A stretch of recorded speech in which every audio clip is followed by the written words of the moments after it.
Hey Siri, everything you want to know about Apple. Hi everyone, this is Abin from Evika. നമ്മുടെ apple എന്നുള്ള കമ്പനിയുടെ future ഇനി ഐഫോണിലാണോ, മാക്ബുക്കിലാണോ, ഐപോഡിലാണോ അല്ലെങ്കിൽ apple വാച്ചിലാണോ? ഐഫോണിലാണെന്ന് ഒരിക്കലും ഞാൻ പറയില്ല. കാരണം ഐഫോൺ എന്ന് പറയുന്ന ഒരു മൊബൈൽ ടെക്നോളജി അതിൻ്റെ പീക്കിലേക്ക് എത്തിക്കഴിഞ്ഞു. അത് ഐഫോൺ മാത്രമല്ല, മൊബൈൽ ഇൻഡസ്ട്രിയുടെ അല്ലെങ്കിൽ മൊബൈൽ ടെക്നോളജി ഒരു പീക്കിൽ എത്തിക്കഴിഞ്ഞു. ഇനി അതിൻ്റെ പൊക്കത്തേക്ക് ഇനി ഒരു ഫോൺ ഇൻഡസ്ട്രിക്കും പോകാൻ പറ്റില്ല. ഇപ്പോൾ ഫോർ എക്സാമ്പിൾ, ഇപ്പോൾ പണ്ടത്തെ ലാൻഡ് ഫോൺ എന്ന് പറഞ്ഞാൽ വയറും വലിയ വലിയ കാര്യങ്ങളൊക്കെ ഉണ്ടായിരുന്നു. ഇപ്പോൾ വന്ന് ഒരു ചെറിയ ഇത്രയുള്ള സൈസിൽ വരെയും 5G ഫോൺ ഇപ്പോൾ ഇറങ്ങി തുടങ്ങിയിട്ടുണ്ട്. ഇനി ആ ഒരു ഫോൺ സെക്ടറിൽ പുതിയ ടെക്നോളജീസും അതേപോലെ പുതിയ ഇന്നോവേറ്റീവ് ചേഞ്ചസും ഒരു കമ്പനിക്കും കൊണ്ടുവരാൻ പറ്റില്ല. ഇനി ആ ഒരു കമ്പനികൾക്ക് അല്ലെങ്കിൽ എല്ലാ മൊബൈൽ ടെക്നോളജികൾക്കും number of quality and quantity ആയിരിക്കും കൂട്ടാൻ പറ്റുന്നത്. ഫോർ എക്സാമ്പിൾ, ഇത്ര മെഗാ പിക്സൽ കൂട്ടി, 200 മെഗാ പിക്സൽ കൂട്ടി, 2000 mAh ബാറ്ററി കൂട്ടി, ഞങ്ങളുടെ GPU പെർഫോമൻസ് 20% കൂട്ടി, ഞങ്ങളുടെ CPU പെർഫോമൻസ് 10% കൂട്ടി, നേരത്തെ ഉണ്ടായ ഫോണിനെക്കാട്ടും ഇത്ര പെർഫോമൻസ് കൂടുതലാണ് എന്നീ പറഞ്ഞ നമ്പേഴ്സിൽ കൂടുതൽ മാറ്റങ്ങൾ കൊണ്ടുവരാൻ പറ്റുള്ളൂ. അല്ലാതെ പുതിയ ഒരു റെവല്യൂഷണറി ചേഞ്ച്, അതായത് നമ്മുടെ Steve Jobs touch I D കൊണ്ടുവന്നതും ഫേസ് ഐ ഡി കൊണ്ടുവന്നതും ഐറിസ് സ്കാൻ വേറെ ആൻഡ്രോയിഡ് ഡിവൈസിൽ കൊണ്ടുവന്നതും അങ്ങനെ വലിയൊരു റെവല്യൂഷണറി ചേഞ്ച് ഇനി അല്ലെങ്കിൽ ഫോൺ എന്നുള്ള ഇൻഡസ്ട്രിയിൽ കൊണ്ടുവരാൻ പറ്റില്ല. അതുകൊണ്ട് തന്നെ ആപ്പിൾ എന്ന് പറയുന്ന കമ്പനി ഇപ്പോൾ ഏറ്റവും കൂടുതൽ ഫോക്കസ് ചെയ്യുന്നത് AR/VR ഹെഡ്സെറ്റിലാണ്. അതായത് ആർഗ്യുമെൻറ്റഡ് റിയാലിറ്റിയും വെർച്വൽ റിയാലിറ്റിയും കൂടെ മിക്സ് ചെയ്തുകൊണ്ട് അല്ലെങ്കിൽ അതിൻ്റെ ഒരു ബ്ലെൻഡായിട്ട് മിക്സഡ് റിയാലിറ്റി ഹെഡ്സെറ്റിലാണ് ആപ്പിൾ ഇപ്പോൾ വർക്ക് ചെയ്യുന്നത്. അതുകൊണ്ട് തന്നെ ഈ ഒരു വീഡിയോയിൽ നമ്മൾ ഏറ്റവും കൂടുതൽ സംസാരിക്കാൻ പോകുന്നത് ആപ്പിളിൻ്റെ അപ്കമ്മിങ് ഐക്കോണിക് ഡിവൈസ് എന്ന് പറയുന്ന AR/VR ഹെഡ്സെറ്റിനെ പറ്റിയാണ്. ഈ ഒരു വീഡിയോ തുടങ്ങുന്ന തൊട്ട് മുമ്പായിട്ട് ഞാൻ നിങ്ങളെ എല്ലാവരെയും നമ്മുടെ സ്വന്തം ആപ്പിൾ ടെലിഗ്രാം കമ്മ്യൂണിറ്റിയിലേക്ക് ഇൻവൈറ്റ് ചെയ്യുകയാണ്. അവിടെ ജോയിൻ ചെയ്യാത്തവർ ഇപ്പോൾ തന്നെ ജോയിൻ ചെയ്ത് ഒരു ആപ്പിൾ ടെലിഗ്രാം മെമ്പറായിട്ടും മാറുക. അവിടെ ജോയിൻ ചെയ്യുകയാണെങ്കിൽ ആപ്പിൾ വരുന്ന ഓരോ പുതിയ ലീക്സും റൂമേഴ്സും അപ്ഡേറ്റ്സ് ന്യൂസും വാൾപേപ്പേഴ്സും നിങ്ങൾക്കറിയാൻ പറ്റും. അപ്പോൾ അവിടെ ജോയിൻ ചെയ്യാൻ ലിങ്കും ഞാൻ നമ്മുടെ ഡിസ്ക്രിപ്ഷൻ ബോക്സിൽ കൊടുത്തേക്കാം. അല്ലെങ്കിൽ ഈ കാണുന്ന QR കോഡ് ജസ്റ്റ് ഒന്ന് സ്കാൻ ചെയ്താൽ മതി. ഇപ്പോൾ തന്നെ ഒരു ആപ്പിൾ ടെലിഗ്രാം മെമ്പറായിട്ടും നിങ്ങൾക്ക് മാറാൻ പറ്റാം. അതോടൊപ്പം നമ്മുടെ ചാനൽ ആദ്യമായി കാണുന്ന എല്ലാ കൂട്ടുകാരും ഇപ്പോൾ തന്നെ, അതായത് ഈ ഒരു സെക്കൻഡ് തന്നെ നമ്മുടെ ചാനൽ സബ്സ്ക്രൈബ് ചെയ്യുക. തൊട്ടപ്പുറത്തുള്ള ബെല്ലും കൂടെ എനേബിൾ ചെയ്യുകയാണെങ്കിൽ നമ്മൾ റിലീസ് ചെയ്യുന്ന എല്ലാ പുതിയ വീഡിയോസിൻ്റെ നോട്ടിഫിക്കേഷൻ നിങ്ങളുടെ ഫോണിൽ വരികയും അത് നിങ്ങൾ മറന്നു പോകാതെ കാണാനും പറ്റുന്നതാണ്. നമ്മുടെ ഈ പറഞ്ഞ ഹെഡ്സെറ്റിൻ്റെ ആദ്യത്തെ കാര്യം നമുക്ക് സോഫ്റ്റ്വെയറിൽ നിന്ന് സ്റ്റാർട്ട് ചെയ്യാം. ഏറ്റവും കൂടുതൽ റൂമേഴ്സ് വരുന്ന ഒരു ഭാഗമാണ് സോഫ്റ്റ്വെയർ എന്ന് പറയുന്നത്. കുറേയധികം ആൾക്കാർ ഇതിനെ റിയാലിറ്റി OS എന്ന് പറയുന്നുണ്ട്, കുറച്ചധികം ആൾക്കാർ ഇതിനെ XR/OS എന്ന് പറയുന്നുണ്ട്. ഈ റിയാലിറ്റി OS തന്നെ ROS എന്നും ചിലവർ പറയുന്നുണ്ട്. ഞാൻ ഏറ്റവും കൂടുതൽ വിശ്വസിക്കുന്നത് XR/OS എന്ന് പറഞ്ഞ പേരിൽ വരാനുള്ള ചാൻസിലായിരിക്കും എന്ന കൂട്ടത്തിലാണ്. കാരണം ഞാൻ ആദ്യം റിയാലിറ്റി OSൻ്റെ കാര്യം പറയാം. റിയാലിറ്റി OSൽ ആ ഒരു പേരിലാണ് കുറേയധികം കോഡിങ്ങുകളും കാര്യങ്ങളും വരുന്നതെന്ന് നമ്മുടെ ഈ കാണുന്ന ഫോട്ടോയിൽ നിങ്ങൾക്ക് മനസ്സിലാവും. അതുകൊണ്ട് തന്നെയാണ് ഒരു 40% ആൾക്കാരും റിയാലിറ്റി OSൽ വിശ്വസിക്കുന്നത്. അതോടൊപ്പം തന്നെ 60% ആൾക്കാർ ഇൻക്ലൂഡിങ് മീ ഈ പറഞ്ഞ XR/OSൽ വിശ്വസിക്കാനുള്ള കാരണം ഇപ്പോൾ ടെക്നോളജി അല്ലെങ്കിൽ ഈ പറഞ്ഞ ലീക്സ് ആൻഡ് റൂമേഴ്സിൽ ഏറ്റവും കൂടുതൽ മുമ്പിൽ നിൽക്കുന്ന ഒരു വ്യക്തിയാണ് മാർക്ക് ഗർമൻ എന്ന് പറയുന്നത്. ഈ ഒരു വ്യക്തി പറയുന്നതും ആപ്പിൾ ഇപ്പോൾ XR/OS എന്ന് പറഞ്ഞാൽ ആ ഒരു പേരിൻ്റെ ട്രേഡ് മാർക്കും പേറ്റൻറ്റും ഇപ്പോൾ കുറേ രാജ്യങ്ങൾക്കായിട്ട് എടുത്തു കഴിഞ്ഞു. ഇൻ USA ഓൾസോ ഒരു ചൈനീസ് കമ്പനി ഈ പറഞ്ഞ XR/OS എടുത്തിട്ടുണ്ട്. ആ ഒരു പേരിന് വേണ്ടി ആപ്പിൾ ഇപ്പോൾ കുറച്ചധികം ലീഗൽ ഫോർമാലിറ്റീസ് ചെയ്തുകൊണ്ടിരിക്കുകയാണ് എന്നാണ് ടെക്കിലെ ഏറ്റവും കൂടുതൽ എന്താ പറയുക ജെന്യൂനായിട്ട് ലീക്ക് തരുന്ന മാർക്ക് ഗർമൻ പറയുന്നത്. അതുകൊണ്ടാണ് ഞാനും ആ ഒരു സ്റ്റേറ്റ്മെൻറ്റിൽ ഉറച്ചു നിൽക്കുന്നത്. ആപ്പിളിൻ്റെ XR/OS എന്ന് പറഞ്ഞാൽ അല്ലെങ്കിൽ ആ പേരിലായിരിക്കും ആപ്പിളിൻ്റെ സോഫ്റ്റ്വെയർ അല്ലെങ്കിൽ ആ ഒരു സോഫ്റ്റ്വെയർ പ്ലാറ്റ്ഫോം റിലീസ് ചെയ്യാൻ പോകുന്നത്. ഞാൻ കഴിഞ്ഞൊരു വീഡിയോയിൽ പറഞ്ഞായിരുന്നു ആപ്പിളിൽ ഇപ്പോൾ OS എന്ന് പറഞ്ഞാൽ ഏറ്റവും വൃത്തികെട്ട OS ആണ് iOS 16 എന്ന് പറയുന്നത്. കാരണമുണ്ട്. കാരണം ഈ പറഞ്ഞ ആപ്പിളിൻ്റെ ലീഡിങ് സോഫ്റ്റ്വെയർ ഡെവലപ്പേഴ്സ് എല്ലാം ഇപ്പോൾ iOS-നെക്കാട്ടും കൂടുതൽ ഫോക്കസ് ചെയ്യുന്നത് ആപ്പിളിൻ്റെ ഈ വരുന്ന അപ്കമ്മിങ് AR/VR ഹെഡ്സെറ്റിൻ്റെ സോഫ്റ്റ്വെയറിലാണ്. കാരണം ഈ പറഞ്ഞ iOS 17 എന്ന് പറയുന്ന ഒരു പുതിയ OS-ൽ പോലും വലിയ മാറ്റങ്ങൾ ആപ്പിൾ വരുത്തില്ല എന്നാണ് നമുക്ക് ഇപ്പോൾ കിട്ടുന്ന ന്യൂസ്. അതുകൊണ്ട് തന്നെയാണ് ഞാൻ പറഞ്ഞത്, നമ്മളുടെ ഈ വരാൻ പോകുന്ന പ്രൊഡക്റ്റിൽ ആപ്പിൾ ഏറ്റവും ബെസ്റ്റായിട്ടുള്ള അല്ലെങ്കിൽ ഏറ്റവും റെവല്യൂഷനായിട്ടുള്ള കുറേയധികം സോഫ്റ്റ്വെയർ മികവുകൾ കൊണ്ടുവരാനായിട്ട് ഏറ്റവും നല്ല ഡെവലപ്പേഴ്സിനെ ഈ ഒരു ബ്രാഞ്ചിലേക്കാണ് ആപ്പിൾ റിക്രൂട്ട് ചെയ്തിരിക്കുന്നത്. നേരത്തെ iOS-ൽ വർക്ക് ചെയ്ത കുറേയധികം ഡെവലപ്പേഴ്സിനെയും പിടിച്ച് ഈ ഒരു XROS-ൽ അല്ലെങ്കിൽ ഈ പറഞ്ഞ ആപ്പിൾ AR/VR ഹെഡ്സെറ്റിൻ്റെ ആ ഒരു ഡിപ്പാർട്ട്മെൻറ്റിലേക്ക് ഇട്ടിരിക്കുന്നത് അത്രയും നല്ല അടിപൊളിയായിട്ടുള്ള സോഫ്റ്റ്വെയർ എക്സ്പീരിയൻസ് തരാനാണ്. ഈ ഒരു സോഫ്റ്റ്വെയർ എക്സ്പീരിയൻസ് നമ്മൾ പറയുമ്പോൾ കുറച്ചധികം ആപ്ലിക്കേഷൻസും കുറച്ചധികം ഫീച്ചേഴ്സും നമുക്കിപ്പോൾ ലിസ്റ്റ് ചെയ്യാനുണ്ട്. അതിൽ ഒന്നാമത് വരുന്നത് ഫേസ് ടൈമാണ്. ഈ ഫേസ് ടൈം എങ്ങനെയാണ് നമ്മൾ ചെയ്യാൻ പോകുന്നതെന്ന് വെച്ചാൽ എനിക്കും ഇപ്പോൾ വലുതായിട്ട് ഒരു പിടിയുമില്ല. കാരണം നമ്മുടെ ഈ ഒരു ഭാഗത്തായിരിക്കും നമുക്ക് ഹെഡ്സെറ്റ് വരുന്നത്.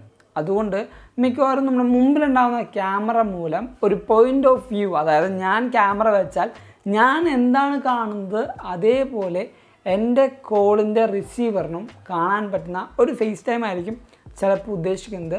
ആ ഒരു റിസീവറിൻ്റെ ഫുൾ ഇമേജും എൻ്റെ ഉള്ളിലുണ്ടാകുന്ന ഡിസ്പ്ലേയുമായിരിക്കും കാണാൻ പോകുന്നത്. അങ്ങനെ ഒരു സെറ്റപ്പ് ആയിരിക്കും ഈ പറഞ്ഞ ഫേസ് ടൈമിൽ വരാൻ പോകുന്നത്. രണ്ടാമത്തെ ആ ഒരു സോഫ്റ്റ്വെയർ അപ്ഡേറ്റ് എന്ന് പറയുന്നത് മാപ്സ് ആണ്. നമ്മുടെ ആപ്പിൾ മാപ്സ് അല്ലെങ്കിൽ ആപ്പിൾ മാപ്പ് എന്ന് പറഞ്ഞ ആ ഒരു ആപ്ലിക്കേഷൻ ഈ പറഞ്ഞ AR/VR ഹെഡ്സെറ്റിൽ ഇംപ്ലിമെൻറ്റ് ചെയ്യാനും ഫുള്ളായിട്ടുള്ള ഒരു ആർഗ്യുമെൻറ്റഡ് റിയാലിറ്റി മാപ്പ് സെഷൻ നമ്മളുടെ എല്ലാ യൂസേഴ്സിനും തരാനും ഒരു ചാൻസ് ഉണ്ട്. മൂന്നാമത്തെ കാര്യം എന്ന് പറയുന്നത് ആപ്പിളിൻ്റെ സ്വന്തം ആർക്കേഡ് ഗെയിമിംഗ് ആണ്. ആപ്പിളിൻ്റെ ആർക്കേഡ് എന്ന് പറഞ്ഞാൽ പേ ചെയ്ത് ഏറ്റവും നല്ല രീതിക്കുള്ള ഗെയിമിംഗ് എക്സ്പീരിയൻസ് നമുക്ക് ലഭിക്കുന്ന ഒരു പ്ലാറ്റ്ഫോമിൻ്റെ ഒരു ഭാഗമാണ് ഈ പറഞ്ഞ ആപ്പിൾ ആർക്കേഡ് ഗെയിമിംഗ് എന്ന് പറയുന്നത്. ഈ ഒരു ഓപ്ഷനും ആപ്പിളിൻ്റെ ഈ ഒരു AR/VR ഹെഡ്സെറ്റിലുണ്ടാവും.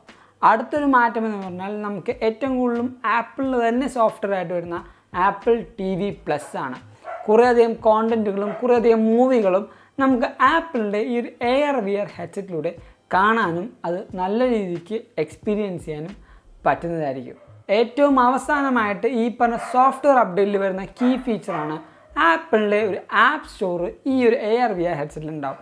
ഈ ഒരു ആപ്പ് സ്റ്റോർ മുഖാന്തരം നമുക്ക് പറ്റുന്ന കുറച്ചധികം ആപ്പുകളൊക്കെ ആ ഒരു ഹെഡ്സെറ്റിൽ ആവശ്യമനുസരിച്ച് നമുക്ക് ആഡ് ചെയ്യാനും അല്ലെങ്കിൽ ഇൻസ്റ്റാൾ ചെയ്യാനും അൺഇൻസ്റ്റാൾ ചെയ്യാനൊക്കെ ചെയ്യാൻ പറ്റുന്ന അങ്ങനത്തെ ഒരു ഫീച്ചറും ഈ ഒരു AR/VR ഹെഡ്സെറ്റിലെ ആപ്പിൾ സോഫ്റ്റ്വെയർ പരമായി കൊണ്ടുവരാൻ ചാൻസ് ഉണ്ട്.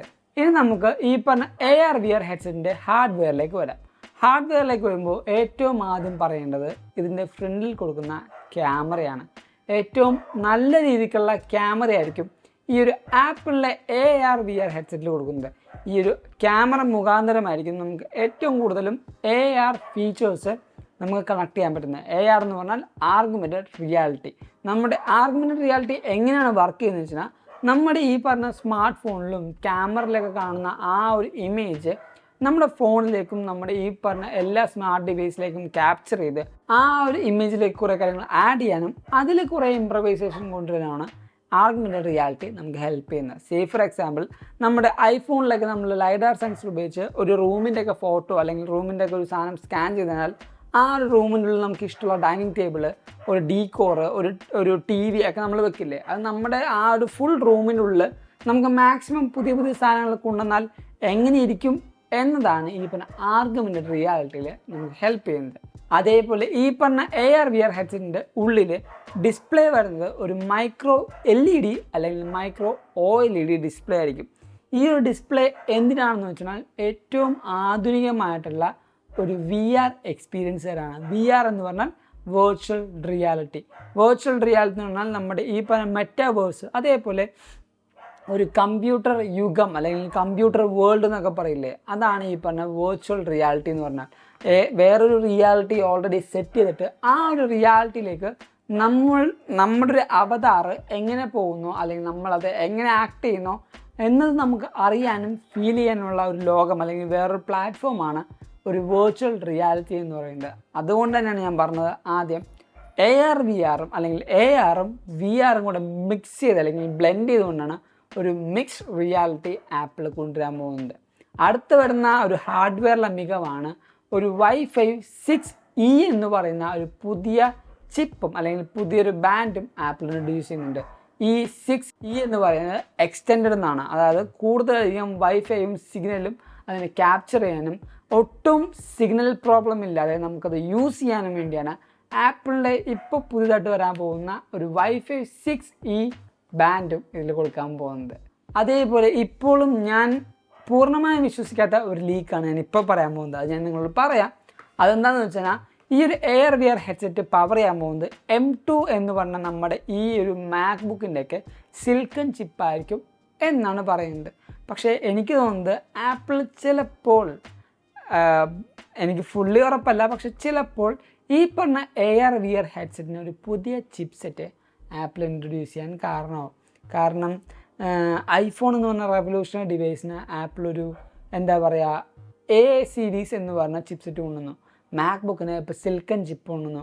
മിക്കവാറും എല്ലാ ആപ്പിളിലെ സ്വന്തം ചിപ്സെറ്റ് അവർ കൊടുക്കാറുണ്ട്. അതുകൊണ്ട് തന്നെ ഈ ഒരു ഇത്രയും റെവല്യൂഷണറി ഡിവൈസിന് മിക്കവാറും ആപ്പിൾ ഒരു പുതിയ ചിപ്സെറ്റ് കൊണ്ടുവരാൻ ചാൻസ് ഉണ്ട്. ഇതെൻ്റെ മാത്രം ഒരു എന്താ പറയുക ചിന്താഗതി, അല്ലെങ്കിൽ എൻ്റെ മാത്രം ഒരു തിയറട്ടിക്കൽ എക്സ്പ്ലനേഷനാണ്. ചിലപ്പോൾ കൊണ്ടുവരാൻ ചാൻസ് ഉണ്ട്. അല്ലെങ്കിലും ഈ പറഞ്ഞ M സീരീസ് അല്ലെങ്കിൽ M ചിപ്സെറ്റ് കൊണ്ടുവന്നാലും ആപ്പിളിന് ഈ ഒരു ഹെഡ്സെറ്റിൽ ഒരിക്കലും ഒരു പ്രശ്നം വരാൻ പോകുന്നില്ല. കാരണം അത്രയും നല്ലൊരു ചിപ്പാണ് M സീരീസിൻ്റെ അല്ലെങ്കിൽ M സിൽക്കൺ ചിപ്പ് ആപ്പിളിൻ്റെ വന്നിരിക്കുന്നത്. അതുകൊണ്ട് തന്നെ ചിപ്സെറ്റിൽ ഏത് കൊണ്ടുവന്നാലും ആപ്പിൾ അത് നല്ല രീതിക്ക് ഉപയോഗിക്കും. പക്ഷേ ഈ പറഞ്ഞ ആർഗ്യുമെൻ്റഡ് റിയാലിറ്റി എന്ന് പറഞ്ഞ പുതിയൊരു സെഗ്മെൻറ്റ് കൊണ്ടുവരുമ്പോൾ ഒരു പുതിയ ചിപ്സെറ്റും കൂടെ വന്നു കഴിഞ്ഞാൽ കുറച്ചും കൂടെ ബെറ്റർ ആയിരിക്കും എന്ന് എനിക്ക് തോന്നി. അതുകൊണ്ട് പറഞ്ഞു മാത്രം. പിന്നീട് വരുന്ന ഒരു മേജർ കാര്യമാണ് ഈ പറഞ്ഞ ഹെഡ്സെറ്റിൽ നമ്മൾ ഏതെങ്കിലും ഗെയിംസ് കളിക്കുകയോ ഏതെങ്കിലും മൂവീസ് കാണുകയോ അല്ലെങ്കിൽ എന്തെങ്കിലും വേർച്വലായിട്ടോ ആർഗ്യുമെൻ്റഡ് ആയിട്ടോ എന്തെങ്കിലും നമ്മൾ എക്സ്പീരിയൻസ് ചെയ്യുകയാണെങ്കിൽ ഇതിൻ്റെ സൗണ്ട് ക്വാളിറ്റി നമ്മൾ എങ്ങനെ കേൾക്കും, എങ്ങനെ നമ്മളിതിൻ്റെ ഫുൾ സൗണ്ട് കേൾക്കും? അവിടെയും ആപ്പിൾ ഒരു പുതിയ തീരുമാനം കൊണ്ടുവരുന്നുണ്ട്. ഈ ഒരു പ്രോഡക്റ്റ് റിലീസ് ചെയ്യുന്ന സെയിം ടൈമിൽ തന്നെ ആപ്പിൾ ചിലപ്പോൾ ഒരു ആപ്പിളിൻ്റെ എയർപോഡ്സ് ലൈറ്റ് എന്ന് പറഞ്ഞാൽ വില കുറഞ്ഞ അല്ലെങ്കിൽ ഒരു ബഡ്ജറ്റ് ഫ്രണ്ട്ലി എയർപോഡ്സ് റിലീസ് ചെയ്യാൻ ചാൻസ് ഉണ്ടാവും. അതിൻ്റെ കൂടെ തന്നെ ആപ്പിളിൻ്റെ സെക്കൻഡ് ജനറേഷൻ എയർപോഡ്സ് പ്രോയിൽ ഉപയോഗിച്ചിരുന്ന H സീരീസിൻ്റെ ചിപ്പ് ഉപയോഗിച്ച് ആപ്പിൾ ഈ ഒരു എയർ വിയർ ഹെഡ്സെറ്റ് കണക്ട് ചെയ്യുകയാണെങ്കിൽ ലോ ലേറ്റൻസിയിൽ നമുക്ക് ഗെയിംസും അതേപോലെ കോണ്ടൻറ്റുകളൊക്കെ കാണാൻ പറ്റുമെന്ന് ആ ഒരു നയത്തിലേക്ക് അല്ലെങ്കിൽ ആ ഒരു എക്കോ സിസ്റ്റത്തിലേക്ക് ആപ്പിൾ ഇതിനെയും പുഷ് ചെയ്യാൻ ചാൻസ് ഉണ്ട്. ആപ്പിളിൻ്റെ എയർപോഡ്സ് യൂസ് ചെയ്യുമ്പോൾ കൂടുതൽ സിങ്കിങ്ങും അതേപോലെയുള്ള എഫിഷ്യൻ്റായ സൗണ്ട് ക്വാളിറ്റിയും ആപ്പിളിൻ്റെ എയർപോഡ്സിനും ഈ പറഞ്ഞ വിഷ്വൽ ക്വാളിറ്റി ആപ്പിളിൻ്റെ എയർ വിയർ ഹെഡ്സെറ്റിനും ഒരു പേഴ്സണ് ഡെലിവറി ചെയ്യാൻ പറ്റും.